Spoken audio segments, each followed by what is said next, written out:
Thank you, Corey. So back in the days before big supermarkets, Ellen's father owned and operated a small chain of small neighborhood grocery stores. And back then and today, one of the realities of the grocery business is that a certain percentage of the food you have in stock is just bound to get damaged. So a jar of pickles crashes to the floor, or a can of beans is dented either when it's being shipped to the store or it gets knocked off the shelf.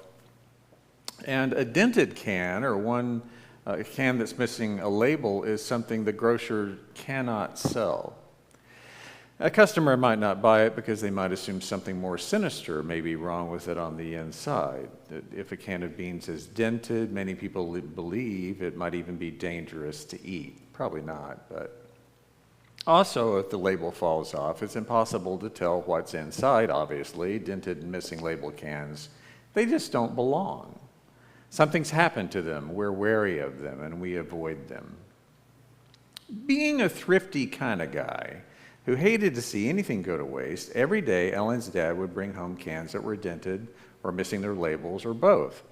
He couldn't sell them, and he'd already paid for them, and he sure as heck wasn't about to throw out perfectly good food. They had a big family, 10 children, so practically every night when the kids and their mom and dad were preparing supper, at least with the missing label cans, they had no idea exactly what they were going to eat until that can was opened. It was always a mystery. Lima beans, peaches, spinach. Made meal planning a real adventure, and they often had very interesting combinations of food on one dinner plate. But Ellen and her siblings all seemed to grow up just fine anyway.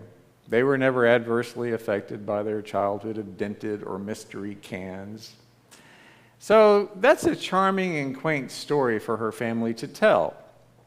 They all laugh about it, but the first time I heard it, it occurred to me that the way most of us treat cans with missing labels or with dents can be a lot like the way that we treat people. When someone's damaged goods, we often can't quite figure them out because they're not labeled in a way that's obvious. So what do we do with that, with them? We can assume they could be dangerous. We might avoid them. We reach past the dented and missing label people without thinking much about it, and we embrace the folks who are seemingly pristine and familiar. The irony with that, of course, is that none of us goes through life without getting dented up. And over time or all at once, the labels we wear can change or no longer fit expectations, or our labels just fall off completely. I once knew a woman, a member of my church, who wanted to have a cup of coffee with me one day, and it was the season at the church when we went through the annual nominating process, finding folks to fill officer roles on our board for the coming year. Well, this woman ran her own small business selling cosmetics, and someone had suggested that she'd be a really good person to serve as our treasurer. So she had been approached about that, and she told me that she needed to talk with me. So over coffee, she said it just was not a good idea for her name to be brought up for that volunteer job. So I asked her why she thought that, and she said, "Well, I guess you haven't heard, but some people in the church know something about me." And I said, "Well, what do they know?" She told me that many years earlier, when she was much younger, in her 20s, she worked for a small business as a bookkeeper. She went through a very messy divorce, and her husband wound up getting everything in the settlement except the children. Then he skipped town. She did not make much money, and she had kids to raise on her own, and so to make ends meet, she started embezzling small amounts of money from her employer. She said she was young and naive and just too proud to ask for help. She didn't consider herself to be a thief, but she felt horrible about it, and she fully intended to pay it all back quietly when her situation improved. And she told me it was the dumbest thing she had ever done in her life. But she got caught. She was convicted, and spent several months in prison. Her parents became the legal guardians of her kids. So after prison, she did odd jobs and cleaned people's houses, and eventually she was able to repay all the money and save enough to start her own business, and she worked like crazy to make a decent living. But the whole experience had really left a mark. It had happened 3 decades before, but she still could not get credit. And whenever she met someone she was interested in having a relationship with, just when she felt like she could trust them and was honest with them about her past, well, that was the end of that. She said the worst part of all at first was that she could not go back to the church she had once belonged to. When she tried, she was shunned. Not even one person would speak to her. She had believed the church was about forgiveness and redemption and love, but she discovered something very different. Left a bad taste in her mouth, and she came to believe that all Christians were just hypocrites. So she didn't bother going to church at all until just a few years previously when she joined my church, where she thought no one was aware of her past. But she learned that, in fact, a few members did know about it. It was a small town. She'd been approached one day in the church parking lot by one of our members who asked, was she the same woman who'd taken money from her job? Now, the woman who approached her told her she vaguely remembered the story from the news all those years ago and that her name sounded familiar. And so she said, yes, she was that woman. And she told the member her story about what a huge mistake it had been and how she had made amends. She said the member of the church appeared to be sympathetic and understanding, but at the same time, over coffee that day with her, she told me she was terrified. She simply did not want to risk going through the experience again of having a cloud of suspicion hanging over her, of having everyone at church thinking badly of her, of being shunned and humiliated again. Because she thought the chances were at least even that the people who knew about her past would tell others and they'd object to having her handling the church's money. Maybe not openly, but she said she simply could not go through that kind of rejection all over again from people who were supposed to be all about forgiveness and redemption and love. So she told me, I actually think I'd be a good treasurer. I know I'm not perfect. I know I messed up badly once, many years ago. I know I'm damaged goods, she told me. But who is not damaged goods? She never did serve as our church treasurer. And I would like to say her experience is rare. It's not.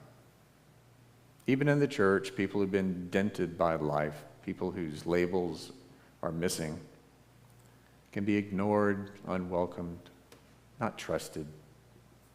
They can be understood as damaged goods to be avoided by the very community who should be all about forgiveness and redemption and love.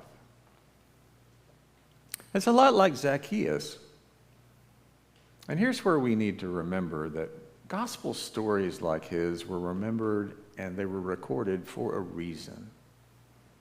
Now, I've said it before, but it's worth repeating. The 4 Gospels in the New Testament were written with a specific audience in mind: the members of the early communities of Christians who made up the church.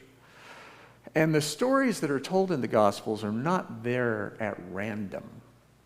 Out of everything Jesus must have said or done in his life, what we have in the Bible are events and stories and sayings that speak directly to the experience of those first and second century Christian congregations, and by extension, they speak to us.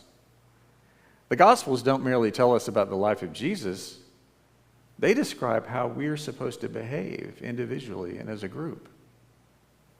The places he goes and the people he encounters might have lived 2,000 years ago, but human nature has a way of being pretty consistent.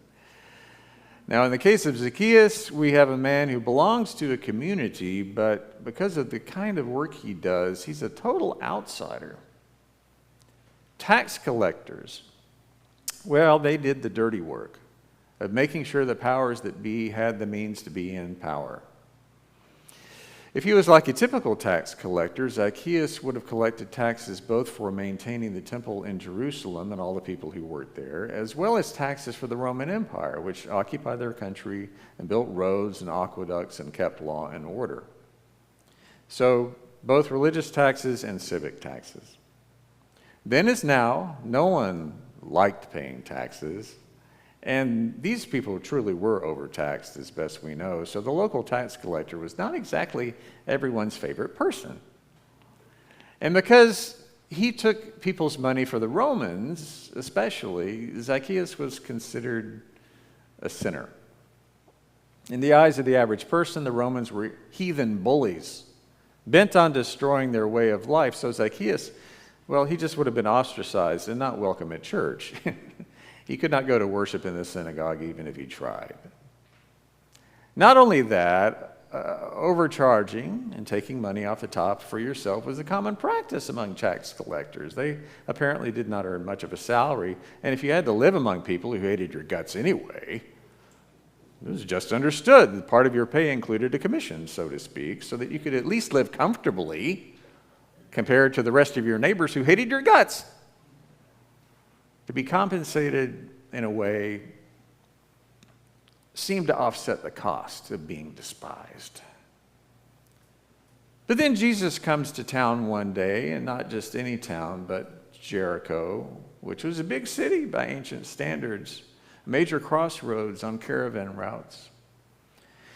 And that meant Zacchaeus would have been a wealthy guy there, and he would have been very well known. And if anyone had the reputation for being a complete creep, if anyone in town was notoriously damaged goods in the eyes of the public, it would have been Zacchaeus.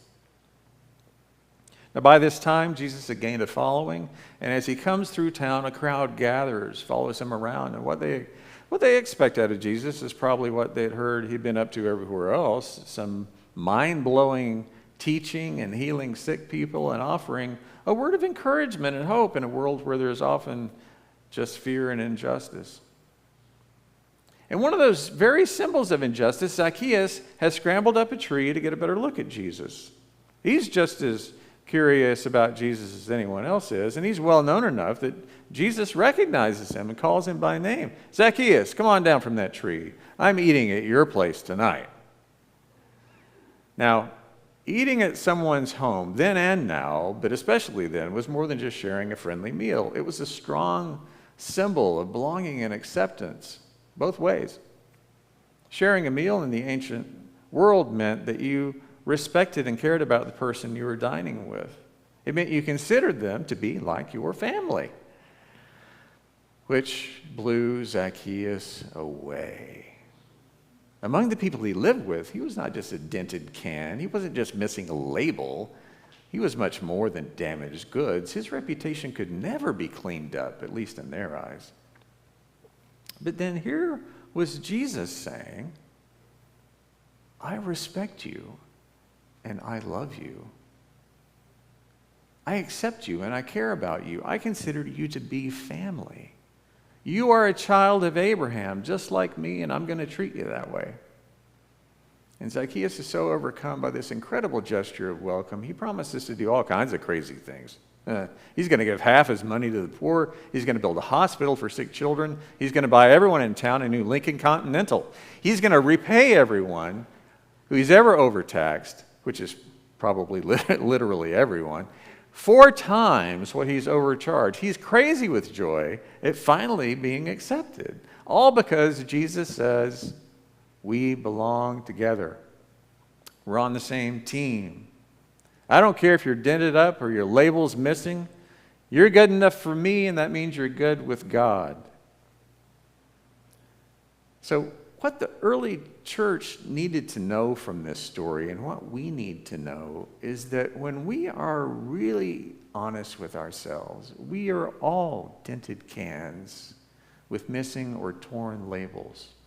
Some of us do just a really excellent job at hiding that fact. But real life does not let us travel through real life without bumps and bruises and making mistakes and falling down flat on our faces, does it? The job of the church, maybe the very reason we're here, is not to be some kind of exclusive club of perfect people, or to be people who pretend to have achieved spiritual perfection or moral superiority, or to think that we possess the only way to understand the mind of God, or to ever look askance at those we perceive to be different, or anyone who's been knocked off the shelf and banged up by life and see them as less than. No, no, no.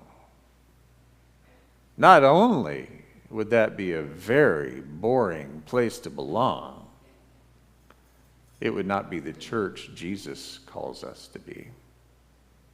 Make no mistake, we are all just one big collection of dented cans here, and a lot of us have lost our labels.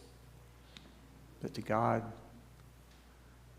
we are perfect. Now, we might not always know what dinner's going to look like before we sit down, or who will be invited, but it will always be good. And it will be exactly what we need. Because Jesus Christ is our host. Amen.